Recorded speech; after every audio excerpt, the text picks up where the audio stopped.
Welcome to our gathering of First Unitarian Universalist Church of Stockton. We're glad you've joined us and hope that you will find here what you are seeking. We are a community of individuals holding many different beliefs, coming from many different places, and each progressing on our own journeys of life and faith. We join together in our commitment to care for humanity and in our effort to shape a better, healthier, more accepting, more inclusive, more hopeful world. We promise to accept and encourage all those persons of goodwill who gather here, recognizing that we all continue to grow and learn throughout our lifetimes.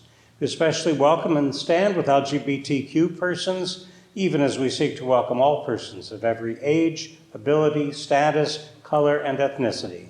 We strive to make our community a place of peace and acceptance, love and nurture, even as we challenge ourselves and others to live more faithfully according to the values of Unitarian Universalism. Today, we are focusing on Charles Darwin because his birthday is February 12th, but we also remember that this is Valentine's Day when many of you will look at this, so we wish you a happy Valentine's Day as well.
The opening words today come from Charles Darwin's The Descent of Man.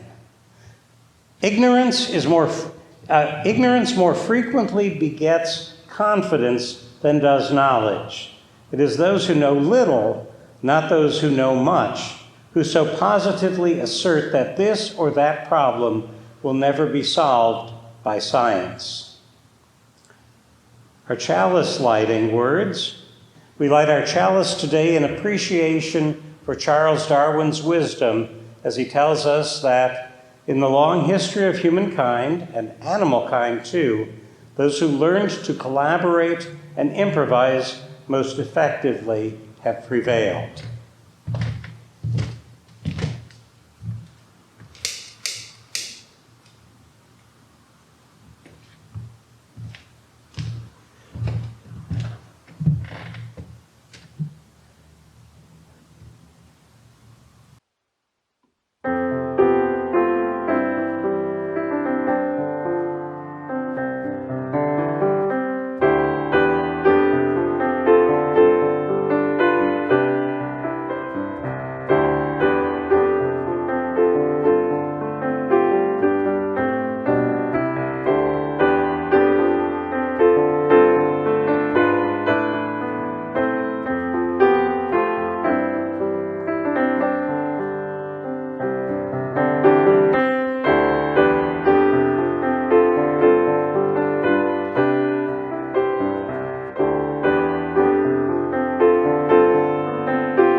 Normally at this time we would greet one another, and so I invite you to send your greetings out to those who would be here or who you'd like to invite.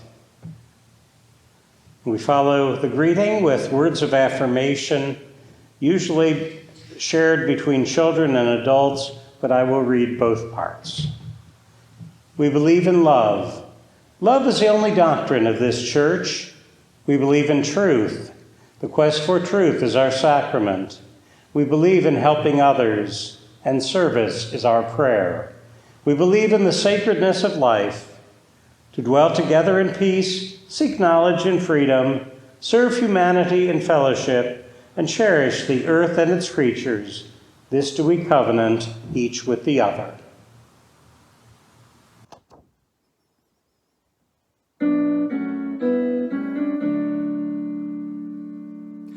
Knowledge, they say, drives wonder from the world. They say it's still, though all the dust's ablaze, with marvels at their feet, while Newton's laws foretell that knowledge one day shall be song.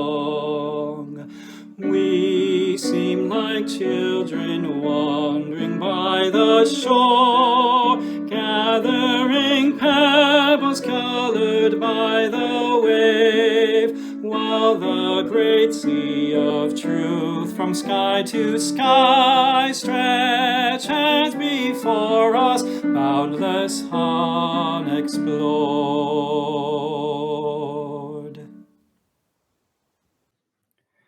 Charles Darwin's Around the World Adventure. Charles Robert Darwin would have rather been outside searching for bugs, beetles, worms, butterflies, birds, rocks, and bones than sitting in a classroom. His teachers didn't think he was very smart, but Charles spent hours sorting through the treasures he found. Charles loved collecting.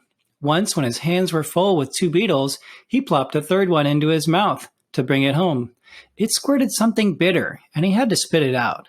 Charles was sad to lose that beetle. After graduating from Cambridge University, Charles's professor of botany wrote a letter recommending him to be a naturalist aboard the HMS Beagle. His father thought it was a wild scheme, but he finally let Charles go. The Beagle set sail, heading west around the globe. She was only 90 feet long and packed tight with sailors and supplies. A man named Robert Fitzroy was her captain. Charles was very seasick, but the excitement of seeing palm trees and an island made by a volcano soon made him forget the ocean swells. On a tiny group of rocks in the middle of the sea, he decided he would write about all he saw on his journey. He collected butterflies, beetles, spiders, and lizards to send back home. At the end of every day, he wrote in his journal. He made big observations about the tiniest of creatures. Charles dug up bones of ancient sloth-like creatures buried on the beach. How many of these huge creatures once roamed the earth? Why had they disappeared? He studied the rocks and tried to figure out how steep cliffs and flat plains were formed. Was it possible that the shape of the land affected the animals' survival? The Beagle zigzagged up and down the long coast of Chile. A chain of mountains towered over the land. How had they become so huge? One night, boom, a volcano exploded like fireworks in the sky. A few weeks later, the ground groaned and shifted, and a massive quake shook the land. Charles noticed that the earth was a few feet higher than it had been before.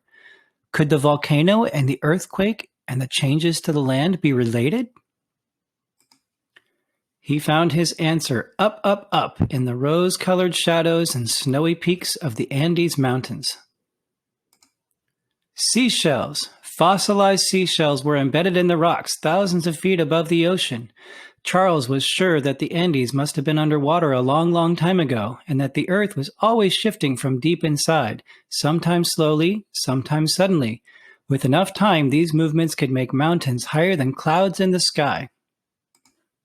After almost 4 years of exploring, it was time to start the long voyage home. But first, the Beagle would stop at an archipelago more than 500 miles off the coast of South America called the Galapagos Islands.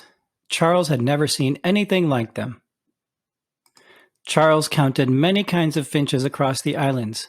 They were related to one another, yet birds from different islands had different shaped beaks. He wondered why. Years later, Charles learned that some finches had small beaks because they ate tiny seeds, and some had big beaks strong enough to crack hard seeds. Their beaks had changed over time depending on what food they ate. The birds had adapted to where they lived. As the Beagle blew across the sea, Charles spent hours in his cramped cabin organizing his notes and specimens and writing in his journal. He was beginning to have new ideas about how the earth was formed and how animals evolved in order to survive. All that he had seen so far was making sense. Charles now knew for sure that he would be a scientist when he returned to England. The natural world would be his life's work. When Charles returned to his family, his father said that the shape of his head had changed. Perhaps it had grown larger with knowledge. Charles knew he had much more work to do in the coming years. There were still so many questions to answer, and he needed to be sure of his ideas. His journey of discovery would continue for the rest of his life. He would study worms and pigeons and barnacles and write about what he learned. And what he wrote would change the world forever.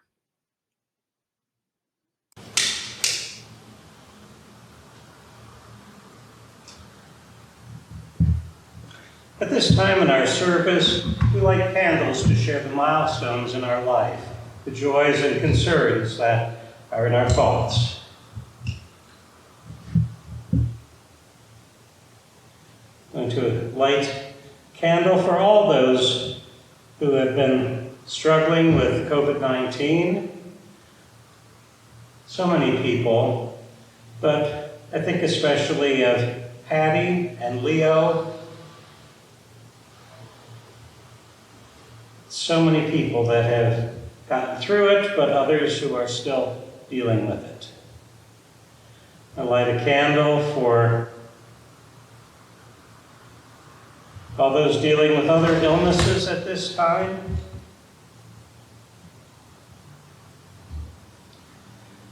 One for the impeachment trial still progressing, that wisdom and justice will be found. Another for our president and vice president, as they are still within their first 100 days. Wish them well. Light a candle for all those joys we haven't been able to share together, birthdays and anniversaries. Think of my brother Matthew, who had a birthday this week.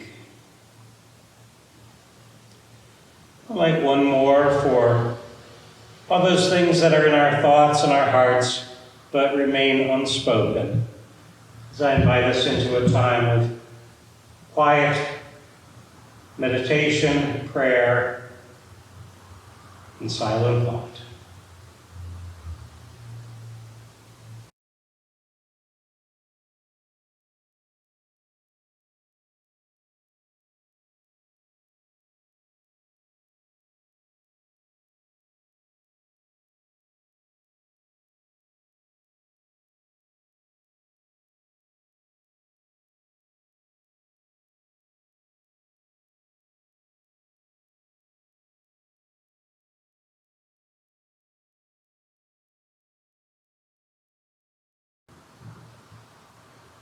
As we take these moments in thought, prayer, and meditation, we think of so many people that have been struggling for these many months that we have been dealing with the pandemic. We send our good energy to all those who are unable to gather, who have been left in their homes and had limited ways of communicating. We give thanks for technology, for all the Zoom meetings, though many of us tire of those. We give thanks for people that are staying strong through these difficult times. We send our good thoughts to those who are celebrating but unable to be with others. We send our good thoughts to all those who are fighting this illness. We send our good thoughts to all the first responders. And we also send our love out into the world on this Valentine's Day. And we hope that there are those who can share Valentines and who can express their love to each other in many different ways. And especially, we give thanks for this community, members and friends, and all those who serve. For all this, we give thanks. Amen.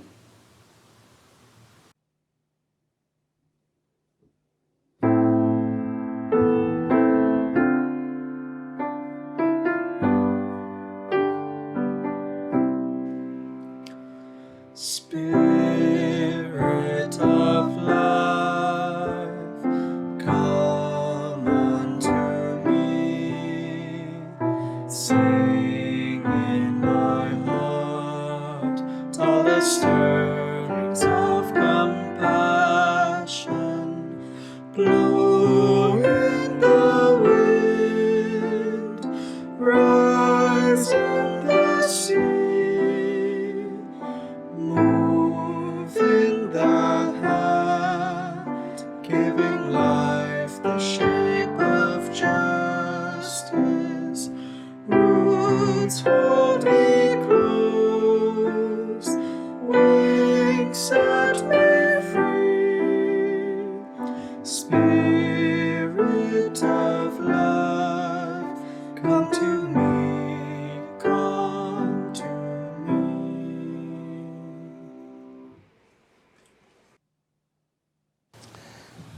Our reading today was written by Joy Atkinson, who served this congregation, I believe, as an interim minister several years ago, and is still in the general area.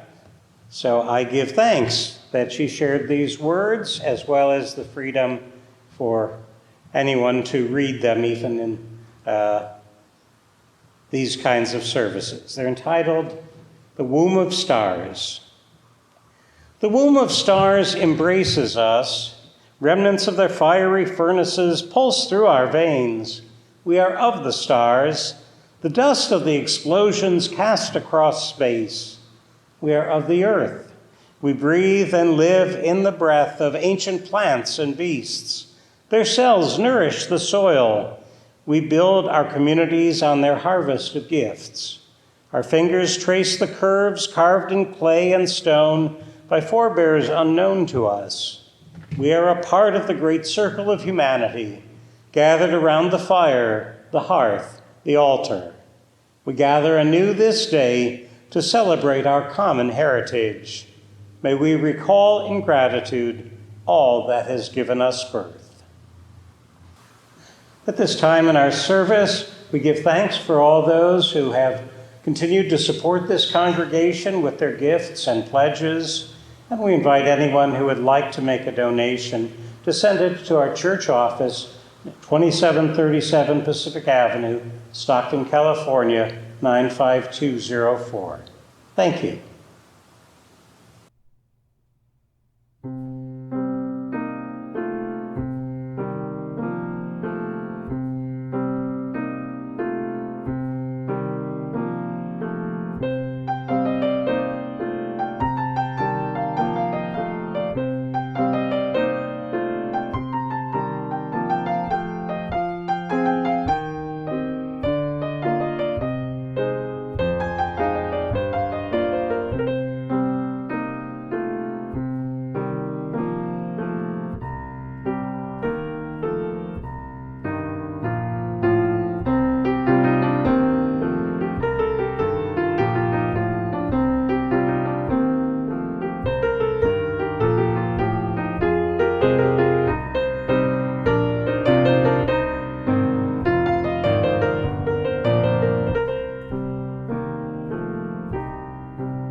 I have a reading today before the sermon.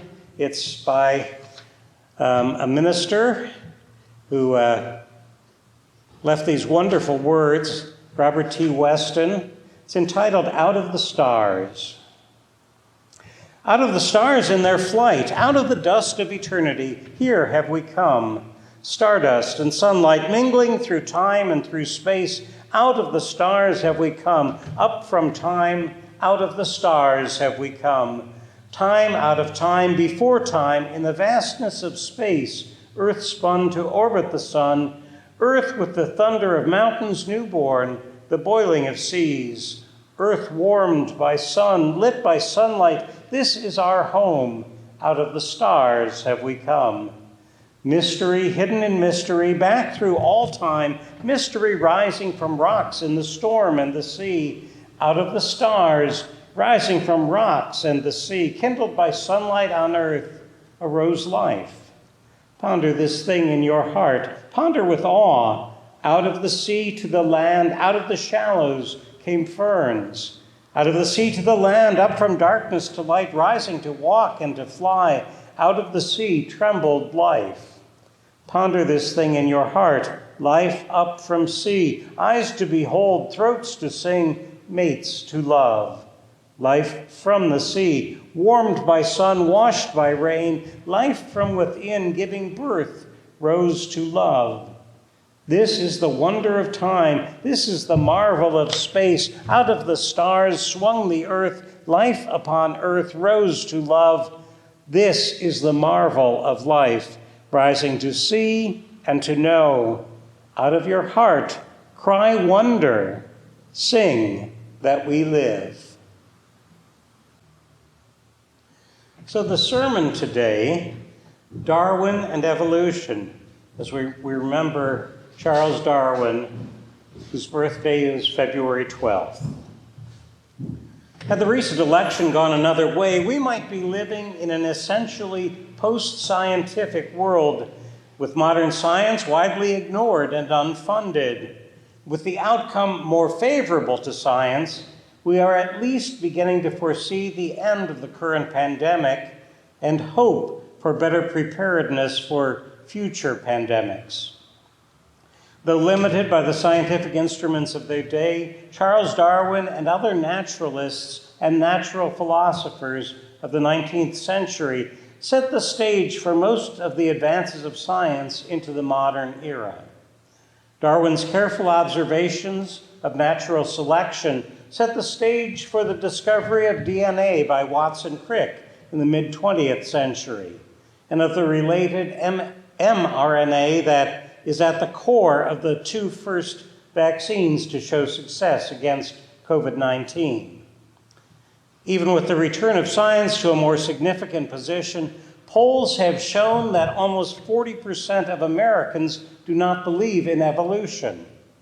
A group much larger than just anti-vaxxers, but including most fundamentalist Christians and other biblical literalists who follow a very poor and prejudicial early 17th century translation of a small group of ancient scriptures.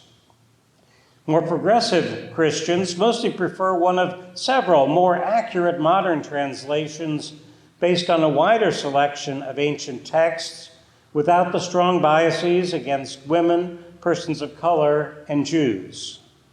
Many do hold on to a copy of the King James Bible in order to use its poetic and flowing language when appropriate, however.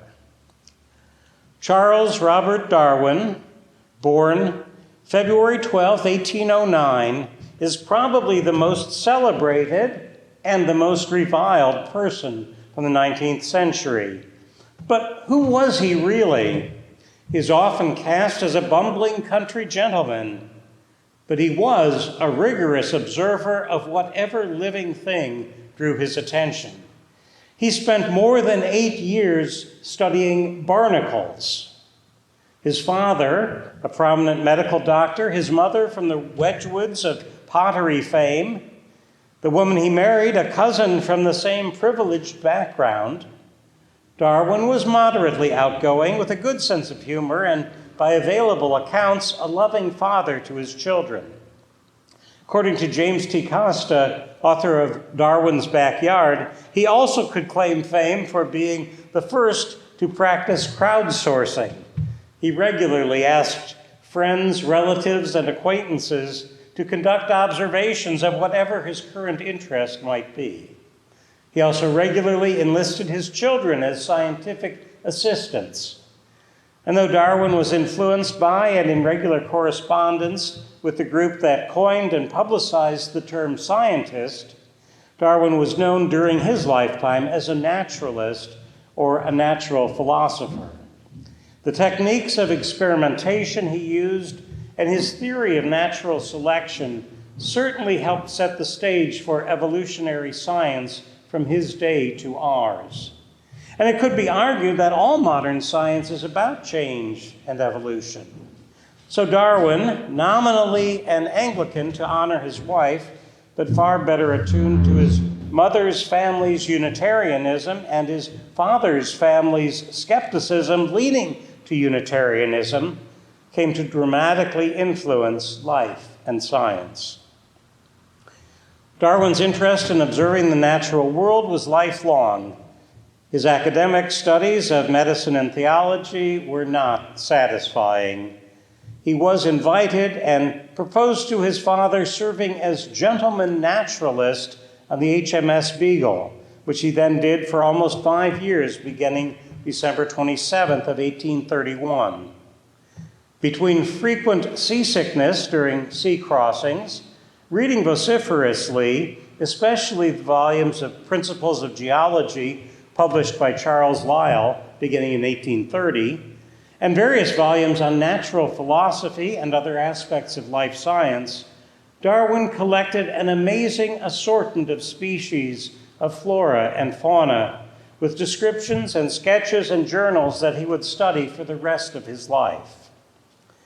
The voyage of exploration on the Beagle surely set the direction of the rest of Darwin's life, but he was a far more complex figure than we often are led to believe. Family was deeply important to him, and he and Emma both grieved deeply at the loss of their 10-year-old daughter, Annie. His work and their other children helped him to get through the trauma, but Annie's death may have pushed Darwin further toward theological agnosticism. In his writings, he sought a certainty of his conclusions that slowed the progress of his many publications. Darwin would almost certainly have waited even longer in publishing his theory as elaborated in The Origin of Species, which was intended as the abstract for a much longer book, Natural Selection, had he not received material from naturalist Alfred Russel Wallace, indicating that Wallace might soon begin publishing a similar theory that was also carefully documented. Both Darwin and Wallace became known as transmutationists, a term that preceded evolutionist and indicated a belief that species change over time, as opposed to the belief that God had created each species as it currently is. The religious objections were, if anything, more vehement in their tone than even those among the approximately 40% of Americans who currently say they do not believe in evolution. Some 33% believe God guided evolution, while only 22% do not believe God has any role in evolution, according to a June 2019 Gallup poll. While many Christians then and now could conceive a world set in motion by God and left to function mostly by evolutionary processes, many other Christians saw evolution as an attack on God. Biblical literalists, mostly now calling themselves fundamentalists, for a set of tracts published around the turn from the 19th to the 20th century, selectively asserted that God created everything in a single week some 6,000 years ago, giving power and control to white or light-skinned males, with all women and minorities subject to them, and that the rules of the Bible, as understood by them, provide all that is needed for life. Fundamentalism has been described by many as a reaction to evolution.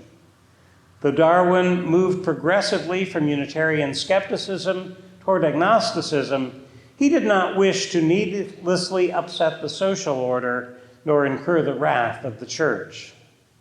Though Darwin has been the main target of evolution deniers since The Origin of the Species was published in 1859, others, such as Wallace, would soon have published their own versions of natural selection. The scientific observations by evolutionary naturalists were becoming more and more clear. Just as today, the possibly 1% of climate scientists who still deny climate change cannot hold back the observations of the 99% who see the evidence of climatic change. Many religious people are also comfortable with the discoveries of science. It is mainly those who insist on literal interpretations of sacred writings that have trouble with science. Those who accept the allegorical, poetic nature of scriptures often can live with both science and religion. With climate change bringing more dramatic storms, droughts, and fires each year, the anti-science crowd becomes more dangerous each year in their refusal to allow changes that will help prevent catastrophe. Anti-vaxxers have allowed measles and other diseases to become epidemics in recent years and may allow the current pandemic to continue much longer than necessary. To understand the modern world, we need the best science we can get in every field. Philosophy and religion give us a different kind of view of the world, but science explains the everyday workings of plants, animals, and machines, and the ways that we interact with them. Philosophy and religion may answer the bigger metaphysical why questions, but science is more concerned with how, where, and when. I would argue that we need both, but science addresses more immediate problems such as global warming and pollution of air, water, and land.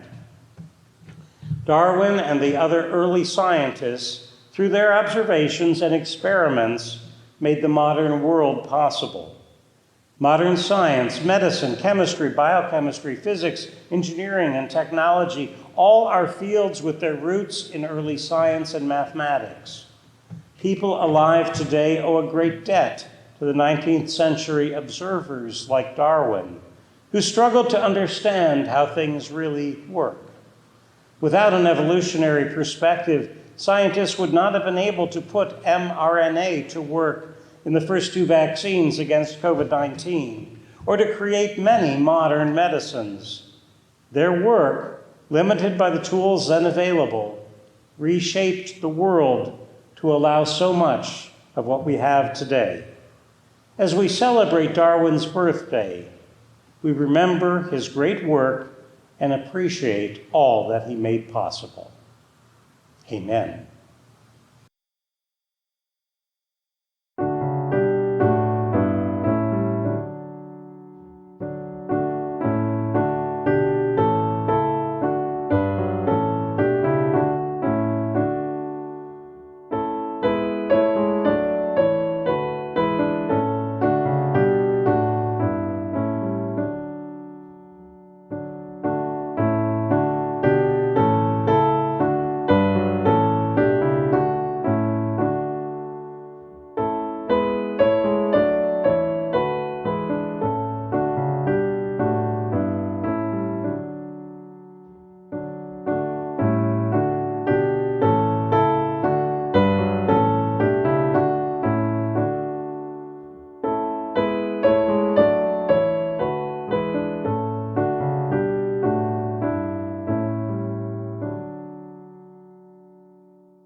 As we close this service, I invite you to virtually join hands with those who are also members here and with those around the world that you want to touch with your lives.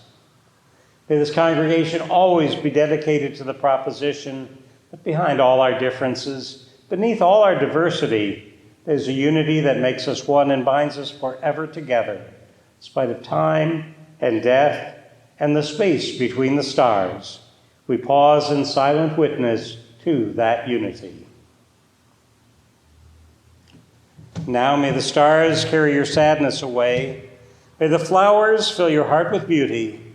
May hope forever wipe away your tears. And above all, may love make you strong.